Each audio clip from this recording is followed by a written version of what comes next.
আজকে সকালে ঘুম থেকে উঠে দেখি ওয়েদারটা অনেক বেশি সুন্দর, তাই চটপট রান্না বান্নাও শেষ করে ফেললাম। যেহেতু আজকে হাতে কিছু কাজ ছিল ফটোশুটের, চলুন তাহলে সম্পূর্ণ ভিডিওটি দেখা যাক। হ্যালো এভরিওয়ান, আসসালামু আলাইকুম। কেমন আছেন আপনারা সবাই? সকাল সকাল আজ ঘুম থেকে উঠেছি, তাই অনেকটা সময় পেয়েছি। ঘুম থেকে উঠেই প্রথমে আমার কাজ ছিল যেটা রান্না বান্না করবো ওগুলো টুকটাক ভিজিয়ে দিয়েছি আর একটু চা রান্না করে নিয়েছি।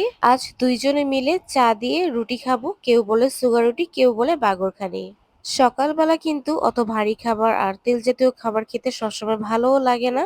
মাঝে মাঝে কিন্তু এরকম চা দিয়ে সুগার রুটি খেতে খুব বেশি ভালো লাগে। আর যখনই আমার হাজবেন্ড বাসায় থাকে না সকালে, আর আমার একা কিন্তু নাস্তাটাও করা হয় না, দুইজনে মিলে গল্প করতে করতে নাস্তাটাও করে ফেললাম। এরপর সে তার কাজের জন্য বাইরে চলে গেল আর আমিও চলে গেলাম আমার কাজে। আমার কাজ হচ্ছে রান্না করা। আমি কিছু মুরগির চামড়া নিয়েছিলাম, আজকে একটু ছোট ছোট আলু দিয়ে একটু ভুনা করব, আর একটু বেগুনের টমেটোর ভর্তা করব, আর সাথে থাকবে হচ্ছে করলা ভাজি। করলা ভাজিটা কিন্তু খেতে খুব বেশি মজা লাগে এরকম আলু দিয়ে। আজ কিন্তু বেশি একটা তেমন কিছু রান্না বান্না করবো না, আজকে অল্পর মধ্যে শেষ করে দিব। আর ডাল ছিল গতকালকের, খুবই মজা লাগে ডালটা যখন একটু একদিন হয়ে যায়। আর হ্যাঁ, আপনাদের ভিডিওর শুরুতেই বলেছিলাম যে আজ কিছু ফটোশুটের ভিডিও আছে। ফটোশুট বলতে আমার পাশের ফ্ল্যাটের ভাবিদের, তাদের অনলাইনে বিজনেস আছে।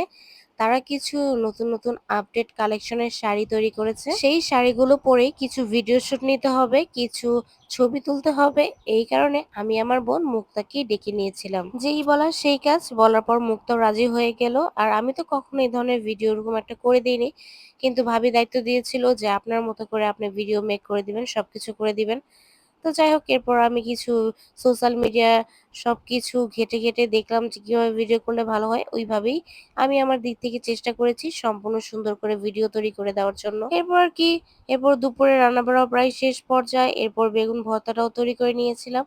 এরপর গোসল করে ঘর দুয়ার ঝেড়ে ফ্রেশ ট্রেশ হয়ে দুপুরে একসাথেও খাবার খেতে বসেছিলাম। যেহেতু আপনাদের ভাইয়া দুপুরবেলা চলে আসছে, খাওয়া দাওয়া করবে। আর মুরগির চামড়া হলে তো আমার কোনো আর কিছুই লাগে না, আমার মুরগির চামড়া এত বেশি পছন্দ। আমি খাওয়া দাওয়া শেষ করে একটু রেস্ট নিতেই আমার বোন চলে আসলো। এরপর বোন শাড়ি পরে আমরা ছাদে চলে গেলাম। ছাদে যেয়ে কিছু অনেক রকমের হেঁটে ভঙ্গিমা করে ভিডিও শুট গুলো করলাম। এরপর বোন আরেকটা শাড়ি পরে ওই শাড়ির কতগুলো কালেকশন ছিল ওগুলো হাতে নিয়ে দেখাচ্ছিল। এইগুলো করতে করতে সাথে বেশ একটা সময় হয়ে গেল, সন্ধ্যা হয়ে গেছে। এরপর নিচে চলে আসলাম।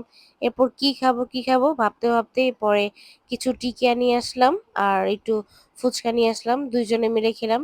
রেজন বাবা তো একটুও খেলো না। অনেকদিন পর একসাথে হয়েছি, একসাথে বসে অনেক রকমের কথাবার্তা সবকিছু মিলে অনেক বেশি ভালো লেগেছিল। এরপর যেন আড্ডা দিতে দিতে রাত হয়ে গেল। এরপর ও বসা নিয়ে চলে গেল আর আমারও একটু আইসক্রিম খেতে মন চাইলো। এরপর পাশের ঘরে চলে গেলাম, ভাবি আবার আনারস দিল, আনারস খেলাম, আইসক্রিম খেলাম। বাইরের ওয়েদারটা কিন্তু অনেক বেশি সুন্দর ছিল রাতের বেলাও।